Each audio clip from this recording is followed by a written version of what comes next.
Well, howdy folks, old Buster coming to you again. The story I got for you this evening is about the Air Corps. Now this is about the time, of course, the boys graduate from high school, and in between them and all these other stories that's coming up a little bit later on. But I want to tell you something about this story, about the old Air Corps. Went in there, 7 Southern boys, the rest of them was all Yankees. Nothing against them, but all Yankees. And we had a little bit of a time with them. But there's one old boy I got pretty close to. His name was Bernard Francis Flint. And called him Skip now. Didn't know that until I found him after 47 years of looking for him. He married up an English gal, little gal, pretty face, Sandy Bayless. Sweet gal. They're both just dear people to us. I love him like a brother. I've always had a soft spot in my heart for old Skip. And this story doesn't have a lot about him in there because during the time that I was in the service, when we were in basic training, we did some things in there that was good, but we don't need to talk about it. But anyhow, point being is that they took me out for 3 weeks and put me into some kind of testing. Didn't know where they took me. Day and night, just test. In the meantime, they shipped the other boys on out. And later I went on to England and so forth, and during the Vietnam thing. But this is a little bit about some of the story when I was in England. And I'm sorry to say Skipper wasn't with me, but he had a pretty sister named Caroline. That's all I can tell you. But anyhow, old Skip is from Hibbing, Minnesota. And if he's seeing this, I just want him to know, love the boy dearly, and I hope he's doing well. And he lives in Lakeville, Minnesota now. And like I said, it took 47 years to find the boy. Me and Lulu found him, stopped at a steakhouse to meet him and his wife. I cried like a baby. I ain't ashamed to say it. He's a good feller. Love him dearly. Anyway, the Air Corps. Broke down like a cheap shotgun he was. Weren't trying to learn that there roller skating and that there newfangled skateboarding. Buster was plumb tuckered out, wore to a frazzle. Well, Buster's roommate was Goose, Martin Maurice Greenberg. Now, I hadn't seen him in years, and I'm using his name because it's true. The boys from Charleston, South Carolina. Now, his mama done sent him to that man-eating thing on wheels, and Buster just could not get the hang of him. He was banged up right smart and bruised all over his carcass, and hurting was putting it mighty politely. Well, Buster told Goose to have at it, and he was a-going to the chow hall. Now, Buster got to eat 4 times a day, you know. They plumb starved the boy down. He was caved in so terrible bad that he didn't have no energy to pull the rope at fog call. Well, that's when you have a rope to lead the way when the fog come in so thick you couldn't see your hand in front of your face. They blowed a horn on the base to let everybody know to get on inside. You couldn't go in or off the base. Buster done got called up to the Air Corps and got shipped out to England. Now, not England where they come from, but England over to the water. Like I say, not where he was from, the one overseas there. They spelled the same, though. I want to let you know that. Anyhow, Buster went on in to eat, and he got his in regular 4 servings of everything. The doctor had to sign some papers to the colonel to get him fed. He got his and dozen scrambled eggs, pound of bacon, pound of butter on his and loaf of bread, a half a gallon of sweet milk, a half a gallon of chocolate milk, generous helpings of SOS, some ketchup, cup of joe, a smoke, and he was fitting to kill. Had that twice a day at 6 a.m. breakfast and 12 midnight. That day he had 4 chickens plus all the trimmings for supper and bologna sandwiches for dinner. Now, Buster was always on the lookout for them 2 Pollock boys. They's meaner than a snake. Always a wanting to tussle since they found out Buster was half Czech on his mama's side. Well, Buster ambled on into the Airman's Club and got his himself a little snort and see they had a new nickel slot machine. He didn't have nothing better to do, so he took his and change and put in a few nickels. Lo and behold, he done hit the jackpot. Buster ain't never gambled like that kind of gambling with no machines before. Nickels was a-going every which place. Well, he bought a round for the boys there and then went on back to his barracks, right smack dab in the middle of a Brussels sprout patch. He couldn't stand to eat 'em or smell 'em, just hated the dang things. Not as bad as liver, though, and beets tasted like dirt to him. Buster wasn't working that evening, so him and an Alabama feller decided to go into town. Well, they side-fodled into a couple of pubs and shot some darts and jawed with the folks for a bit. Then went to the bowling alley where the 300 Club was at. Now, the jukebox was a thing then. Real bands was dime a dozen. Buster done seed them Beagles and Nashville Teens and Herman and the Hermits and a bunch more of them fellers that got famous later on. They got pretty well oiled up there, and since it was getting late, they decided to hitch a ride back to the base. As luck would have it, they got lost as a goose. They gone about for a spell trying to get their direction straight, and all of a sudden heard some laughing going on. Well, Buster and Wayne Breedlove, the feller he was with, hated off in the direction of come up on a big old wrought iron fence. On the other side was a passel of gals, like you'd never seed. Pretty as all get out, I'm a-telling you. Well, Buster, being a talker and all, got to spinning a yarn or two with this and one gal and decided he'd have to have a closer look-see. Up over that fence he went. Told old Wayne to come on over, and he clumb it too. Well, those two boys was a hit with them from the South and American to boot. They got right cozy with one, and the one they liked, and was making a date with two of the gals when lights come on, and some woman dressed up like some kind of witch come out hollering for him to get on out of there. Well, the boys kissed the gals and lit on out up over that fence quicker than an alley cat. Now here's the part that gets a wee bit exciting. The gals in what they was called a convent. Now Buster done took up with this and gal Hannah Phelps and made it up with her to see her again. Don't know if Wayne ever seed his'n or not. Well, a day or two went by, and that colonel at the base didn't cotton much to Buster nohow, had brung him up by the APs. Seems like Buster done hooked up with the ambassador to Spain's daughter, Hannah Phelps. She took a shine to Buster and done got her daddy to go fetch Buster for a visit. Boy, caused quite a stir, I tell you. Boy, that colonel was a bustin' a gut, he is so mad at Buster. But Buster didn't pay him no never mind. That ambassador was way up higher the ladder than that rabbit-chasing colonel. Always a drinking in that crazy. Well, Buster got a ride in that big black fancy car and went on into town and had a right nice time of visiting there. Well, Hannah wouldn't hear none of it about Buster not being able to come back, so she got her daddy to fix that up with the general or somebody or another. Next time they was a-going to visit her grandma somewhere or another. He didn't rightly know where, but he wanted to go. Well, Buster got on back to the base that evening, and that dang colonel called him back up again the next afternoon. Seems as though the general done had a few words for that colonel, and they had something sure enough in store for Buster. Well, they done got Buster all gussied up in new clothes that he ain't never seen before, and then had a feller come in to train Buster into what they call the West Point eating manners and dancing. Not the kind Buster was used to, that's for sure. Buster had to learn bowing and who to talk to and who not to talk to, the nuttiest thing he ever did see. Well, they sent for Buster in that big shiny black car, and off they went, just to knowing that colonel was a cussing a blue streak. Come to find out, it upset his whole day. Well, that's fine with Buster. Well, Buster and Hannah went to see her grandma, but not alone. Never was alone, you know. Always some folks going on, what they call chaperones. Buster always got on with old folks, babies, and critters, so him and Grandma hit it right off. It was warm over there for folks. Fell out about a heat stroke 70 degrees, but made for a nice evening, you know. Well, Buster and Hannah run off around some hedges, and she planted a smooch on old Buster that purely took his breath away. Said she wanted to see Buster some more if and he cottoned to the ID. Well, sure enough, said Buster, and she said she'd fix it with her daddy so Buster could come any time. Seems like her daddy done checked out Buster and his family that come from England, which Buster knowed and was royalty too, just like hers. Buster said he didn't know nothing about all that, but his and Great Aunt Gertrude had a book on it called We Tiptons in Our Kin.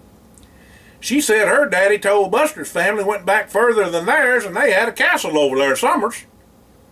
Might be fun to visit some of his people, Buster said, but he didn't know none of them by name. Fact is, he never laid eyes or even heard of them. Told her thanks for the info, though. Them two done all manner of things and had one heck of a good time for the most part. The fancy stuff and a prancing and a parading around wasn't to Buster's liking, as well as not having any real sparking time alone with her neither. Well, Hannah and Buster had a real good time with each other and become fast friends. But it just wasn't to be. She was from another life, and so Buster and the two just didn't fit. Fun for a while, and each of them got to see another side of life, but their raising didn't allow that kind of mingling for very long. They parted friends and was glad they came into each other's life. Of course, that colonel was having a fit. He wanted to know everything going on. Well, Buster told him he wasn't going back. Boy, howdy did that colonel pop a cork. Didn't do him no good, though, 'cause the ambassador done fixed it up real good with the general and somebody at the White House, they said. The ambassador done told him about his and folks and how good a feller he was, and Buster was a real good example of American. Buster even got a letter from him in the Air Corps. Well, Buster done got some other letters since he done saved those other boys' lives. Didn't seem much like to Buster, though, just the thing to do. Well, one evening there's a dance. What they was to bring was a busload of gals from round about the countryside to a dance and visit the fellers at the base at the Airmen's Club. Now, the Negro boys would tell the gals they was American Indian. Of course they wasn't, and all the gals took all their money to payday. Goes to show you not to tell no tales, that's lies. Well, as the night wore on and it was getting on towards morning, they called for the gals to board back on the bus to go on back home.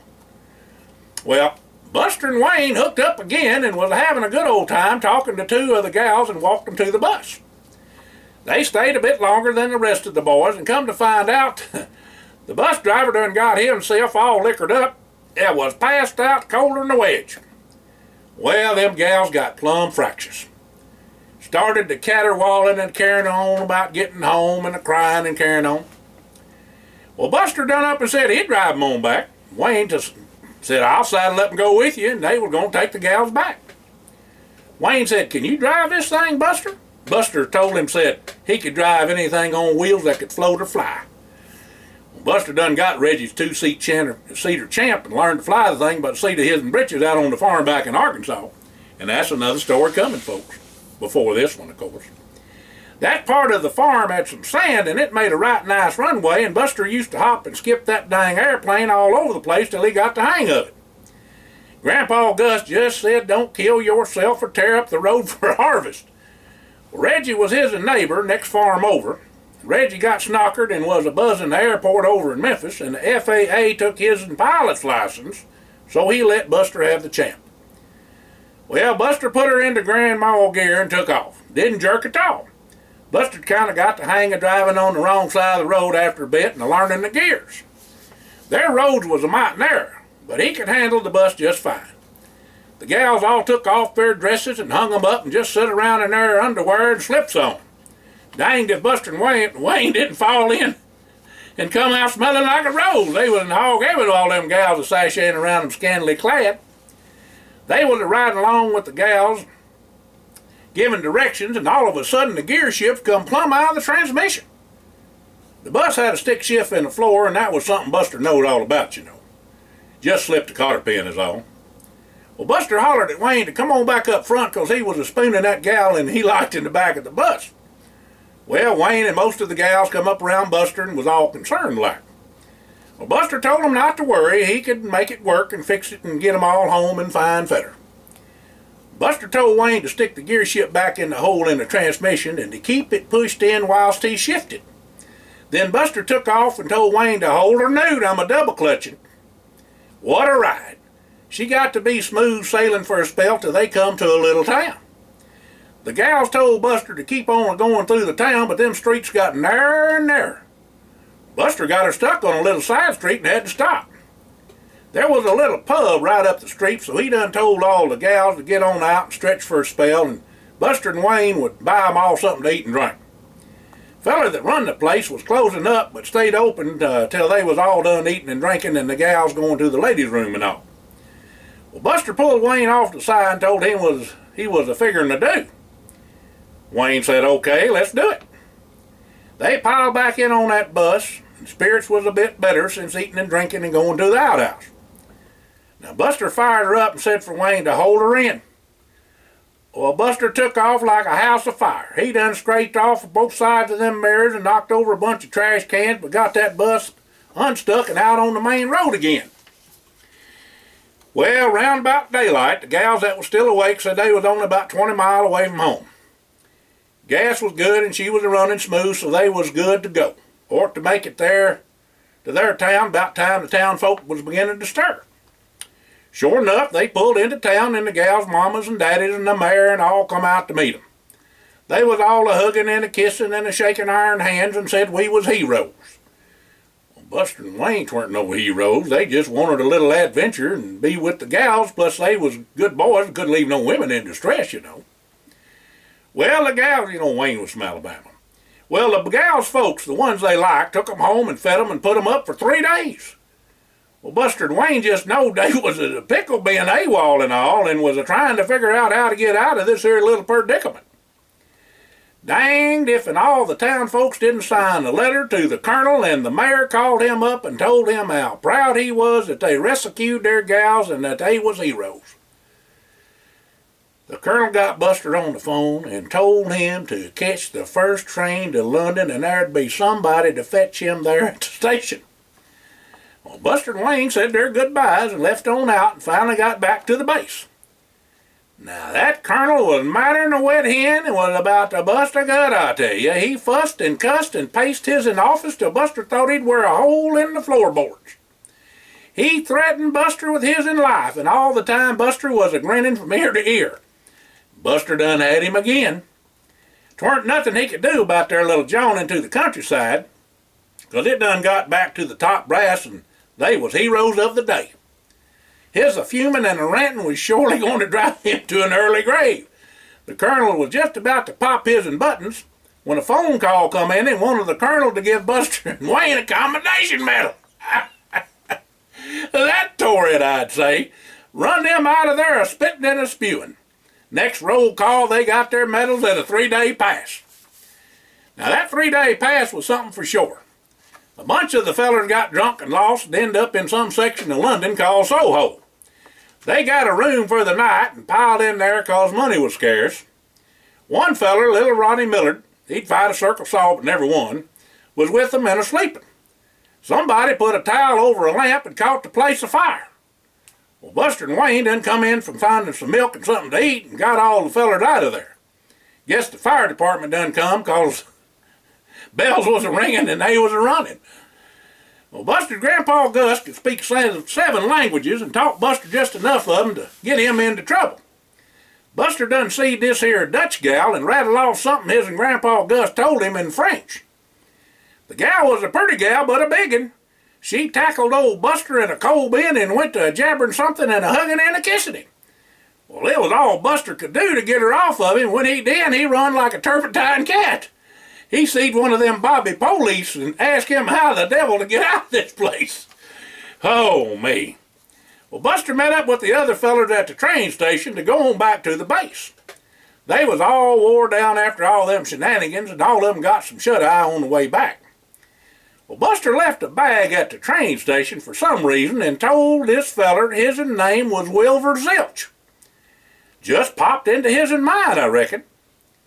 Well, a feller went to get his bag and all. The rest of the boys was a-hooting and a-hollering, about to fall out laughing so hard with tears in their eyes. The funny thing is, come to find out, the attendant feller shouted out, "Zilch, Wilbur Zilch," and some feller come running. If and that don't beat all. That's just as true as there ever was, too. True story. But the attendant feller recognized Buster and give him his bag. The boys didn't go back to town for a spell after that. Got a little serious after the war, and all Buster done received his own orders one night. Tipton, AF-18710-512, report for duty, U.S. Army, north parallel of the DMZ, mobile comm vans. Buster said, "Dang, I'm in the Air Corps, not the Army, but so goes life, and Buster can now write another chapter in his life." Nice thing for Christmas that year was the cookies the Ollinger gals, Mary Gale and Carla May, made up and sent him. Well, it might have been his grandma too, and maybe Skip's sister Caroline, can't rightly remember. Kind of broke up, but they was real good. Walter and Jesse and Hired hadn't joined up as yet, and the way it was going, they might not have to go. Pretty sorry state of affairs over there, and nothing like you'd think. Glad they is all safe and sound, and Buster said he'd do his part and theirs too if it keeps him out of there. Anyhow, that's another story. And we still got the time Buster done got his himself a little English Ford Anglia, and he and a feller named Smitty roamed the countryside in it. Well, we'll do some more visiting after Sunday dinner on the ground. That's old Buster signing off. Have a blessed day.